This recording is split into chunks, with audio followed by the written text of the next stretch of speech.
ओम श्री गणेशाय नमः। ओम श्री दुर्गा देव्यै नमः। ओम श्री बगलामुखी देव्यै नमः।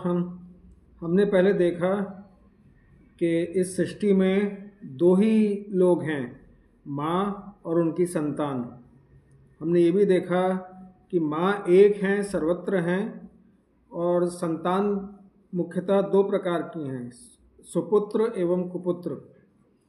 आज हम डिस्कस करना चाहेंगे कि सुपुत्र और कुपुत्र में धर्म और अधर्म का अंतर होता है। जो सुपुत्र होते हैं वे धर्मानुसार आचरण करते हैं, और जो कुपुत्र होते हैं वो अधर्म का सहारा लेते हैं। तो इसमें जो अंतर देखा गया है वो हमें समझने के लिए समझना पड़ेगा अंतर मोह और प्रेम में। प्रेम तो वास्तव में केवल माता के श्री चरणों से ही हो सकता है, और किसी से प्रेम नहीं हो सकता है। ऐसा कहा गया है ज्ञानियों द्वारा कि प्रेम की गली बहुत संकरी होती है, इसमें एक का ही निवास हो सकता है। इसको एक और तरीके से कहा जा सकता है कि एक म्यान में दो तलवारें नहीं रह सकती हैं। तो प्रेम मुख्यतः माता के श्री चरणों से ही हो सकता है, जो शुद्ध प्रेम है।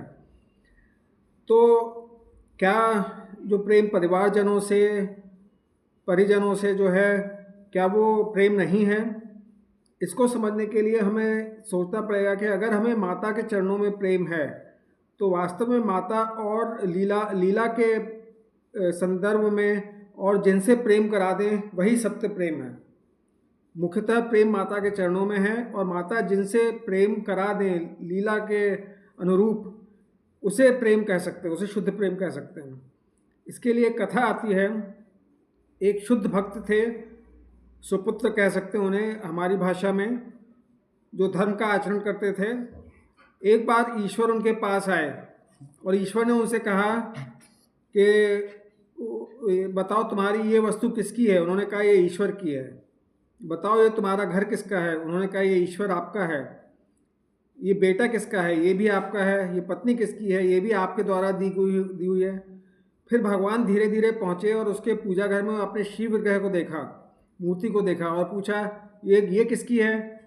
तो भक्त ने तुरंत हृदय से लगा के कहा ये मेरी है। मेरे तो केवल आप हैं और कोई मेरा नहीं है। तो इसे कहते हैं शुद्ध प्रेम। जब हमें भगवान या माता के श्री चरणों में शुद्ध प्रेम होता है तो हम वास्तव में सही प्रेम करने के लिए सक्षम होते हैं, वरना वो मोह ही है। इस संसार में मोह प्रचुर मात्रा में मिलता है, प्रेम बहुत विलक्षण और कम होता है। जय सिया राम।